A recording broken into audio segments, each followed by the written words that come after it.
Continuamos, hermanos, con el estudio de la vida de Jacob. Estamos en el capítulo 32.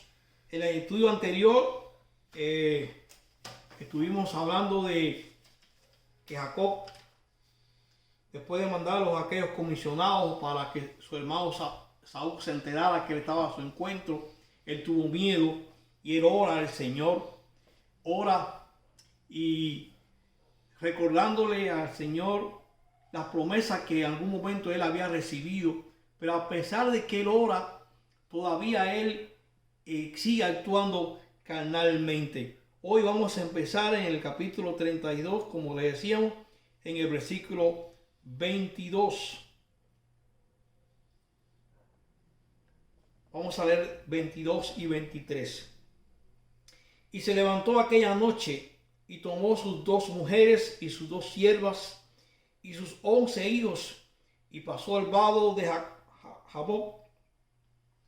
Los tomó pues e hizo pasar el arroyo a ellos y a todo lo que tenía. Las noticias que Jacob había recibido no eran muy alentadoras. Al conocer que su hermano venía, él hizo una estrategia de hacer 3 caravanas. Ese sería la última noche del lado del Jordán. Y fue un día para Jacob bien difícil en gran medida. Él conocía a su hermano Saúl. Él conocía que era un hombre que era violento y podía pasar algo desagradable si su hermano no aceptaba perdonarle y darle el abrazo de recibimiento.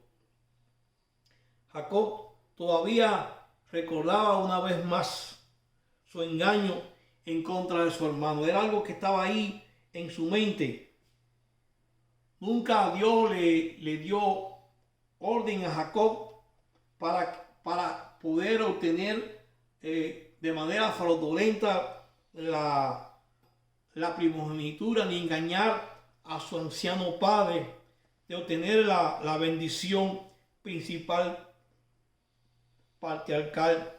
Jacob había pasado su familia a través del río, todo lo que había obtenido en Harán. Si Esaú venía a matarlo, su familia quedaría libre del alcance de la mano vengativa, porque de alguna manera Esaú estaba todavía actuando carnalmente. Pero hay un momento en la vida de Jacob que va a cambiar a este hombre para siempre. Jacob queda solo. En el versículo 24 y 25. Y así se quedó Jacob solo, y luchó con él un varón hasta que rayaba el alba. Y cuando el varón vio que no podía con él, tocó el sitio del encaje de su muslo, y se descoyuntó el muslo de Jacob mientras con él luchaba. Jacob estaba solo en aquel lugar donde después se le pone el nombre de Peniel. Se ha presentado un varón a quien luchaba con Jacob. Ya Jacob era un hombre de 97 años. Quizás para nuestra época era un hombre de bastantes años, recordando que Jacob duró 147 años. El profeta Oseas, en el capítulo 12, en el versículo 4, dice de la lucha del varón con Jacob, que lo identifica como el ángel de Jehová, que es también identificado como Dios, una aparición preencarnada del Señor Jesucristo. Dice Oseas 12:4, venció al ángel y prevaleció, lloró y le rogó. En Betel le halló y allí habló con nosotros. Es la misma aparición de Moisés en aquella zarza ardiente en Éxodo 3:2. Y se le apareció el ángel de Jehová en una llama de fuego en medio de una zarza. Y él miró y vio que la zarza ardía en fuego y la zarza no se consumía. Literalmente, ángel de Jehová es el mensajero de Yahweh, que por el contexto resulta ser el mismo Señor que habla con Moisés. Este conocimiento del ángel de Jehová es pronunciado en aquella defensa de Esteban en Hechos de los Apóstoles, cuando él fue apedreado. Dice, y ese es leemos lo que dice en Hechos. Pasados 40 años, un ángel se le apareció en el desierto del monte Sinaí, en la llama de fuego de una zarza.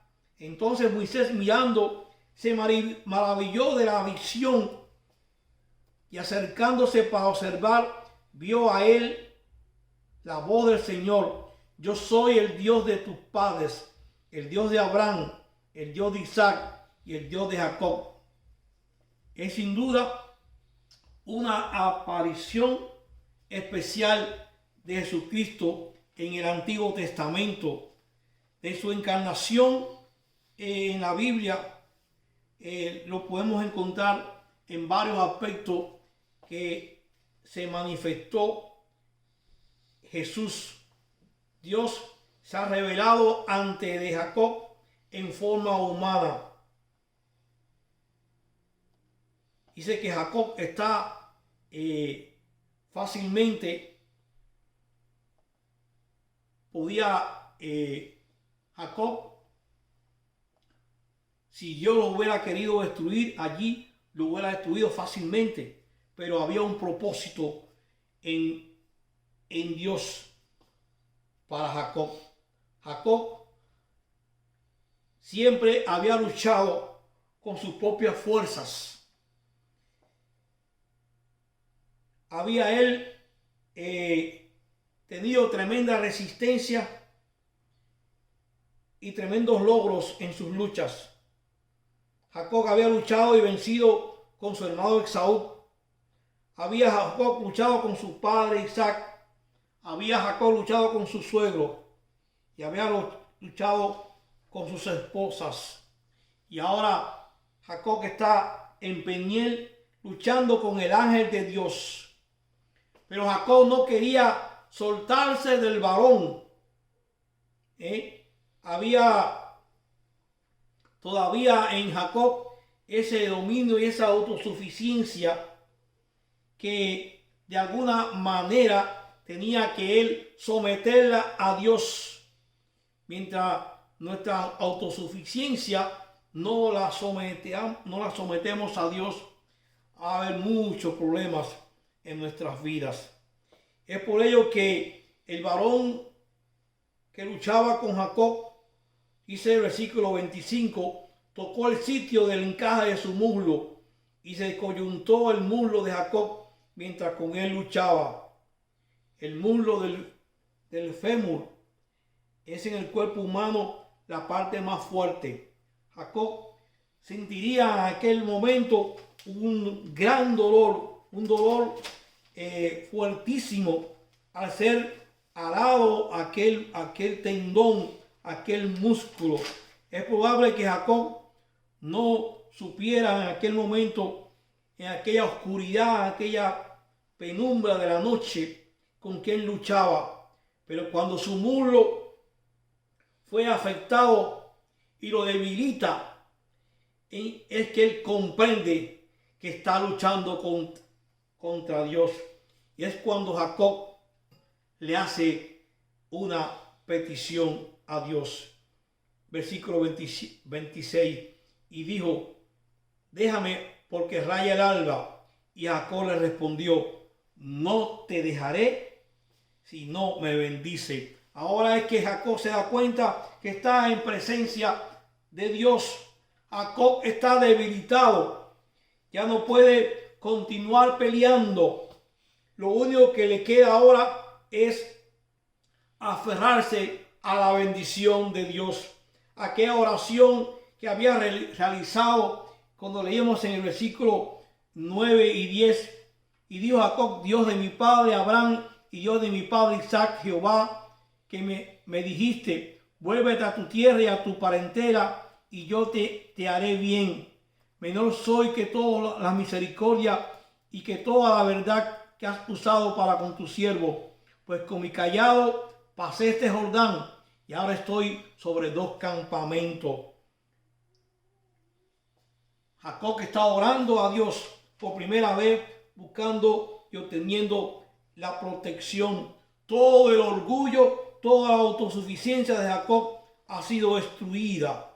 Su verdadero enemigo era él mismo. Su naturaleza carnal, tramposo, Dios tuvo que inutilizarlo para vencerle. Dios podía haber doblegado con su poder, pero no había sido doblegado a la voluntad de Jacob. Es por ello que Dios le toca y le desprende el tendón de su muslo. Es el toque de Dios que hace que nos dobleguemos y entendemos que nuestra naturaleza humana no puede luchar contra Dios, que es todo poder. Jacob no pudo superar a Dios como hombre mortal. De ese encuentro quedó una marca física que lo llevaría a Jacob en su cuerpo toda su vida. Pero esa marca que Jacob tuvo en aquel encuentro en Peniel con el ángel de Jehová fue un acto de bendición. Y es por ello que Jacob en aquel momento recibe una nueva identidad. Dice en el versículo 27 al 29 del capítulo 32.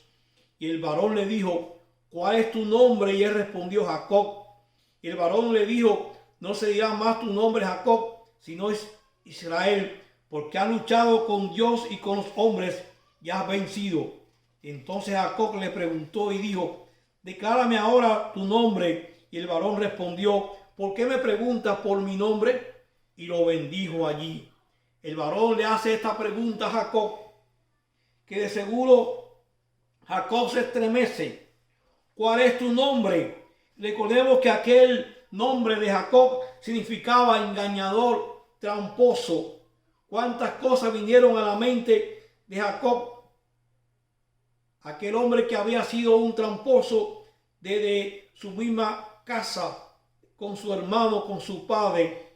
Jacob se había quebrantado en aquel momento, y es por eso que Dios ha entendido y ha comprendido que hay un quebrantamiento de verdad. Jacob, todos aquellos años, su vida había sido un fracaso. Primero engañé a mi hermano. Todo eso me ha perseguido hasta hoy. Engañé a mi suegro varias veces. No tengo fuerza para seguir.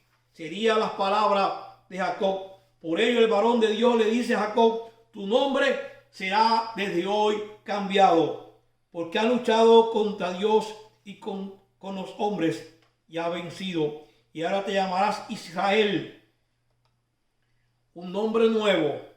Todos nosotros hemos recibido un nombre nuevo. Somos gente diferente en el momento de nuestra conversión. Dice Pablo en 1 Corintios 5:17, porque aquí todas las cosas son nuevas. Nosotros en Cristo somos renovados y cambiados, y somos ahora una criatura nueva. El ángel de Dios bendice a aquel hombre quebrantado, aquel hombre que ha reconocido que está en la misma presencia de Dios. Y Jacob recibe dos señales. Dice en el versículo 30 al 32. Y llamó Jacob el nombre de aquel lugar Peniel, porque dijo: vi a Dios cara a cara y fue librada mi alma. Y cuando había pasado Peniel, le salió el sol y cojeaba de su cadera. Por esto no comen los hijos de Israel hasta hoy día el tendón que se contrajo, el cual está en el encaje del muslo, porque tocó a Jacob este sitio de su muslo en el tendón que se contrajo. Jacob, por el resto de sus días, no va a olvidar este encuentro. Primero Peniel, cuando ve a Dios cara a cara, y aquella cojera que le perseguiría por siempre, como recordando que esa cojera simbolizaba su quebrantamiento a Dios. Es imposible nosotros, con nuestros cuerpos humanos, contemplar todo el esplendor de la gloria de Dios. Las teofanías son apariciones del Hijo de Dios previos a su encarnación. El apóstol Juan dice con claridad al respecto: quien de verdad ha visto a Dios nadie le vio jamás. El unigénito Hijo que está en el seno del Padre, Él ha dado a conocer. Ninguna persona ha visto a Dios en su ser o esencia espiritual, pero sí lo han visto en sus apariciones, como le pasó a Moisés. Y muy especial es Jesucristo encarnado. Dice en Juan 14, 8 y 9: el que me ha visto a mí, ha visto al Padre. ¿Cómo pues dices tú, muéstranos al Padre? ¿No crees que yo soy el Padre y el Padre en mí? Las palabras que yo os hablo, no las hablo por mi propia cuenta, sino que el Padre que mora en mí, Él hace todas las obras. Ese acontecimiento visto por Jacob no se iba a olvidar por el resto de su vida. Jacob tendría que valerse de un bastón para caminar el resto de sus años en la tierra. Pero había un hombre que se había doblegado al Dios vivo. Así como nosotros queremos andar y vivir doblegado al Dios de la gloria. Hoy nosotros deseamos que la bendición de Dios fluya en nuestros corazones y en nuestras vidas. Que tengamos vidas doblegadas a Él en servicio pleno. Que podamos ir a Él en oración en cada momento, para que su paz y su misericordia nos alcance día a día. Que Dios le bendiga, hermanos. Vamos a orar. Te damos gracias, Padre, por tu palabra. Gracias, Señor, porque ella es eficaz. Gracias, Padre, porque tu palabra nos conduce al camino eterno. En el nombre de Jesús. Amén.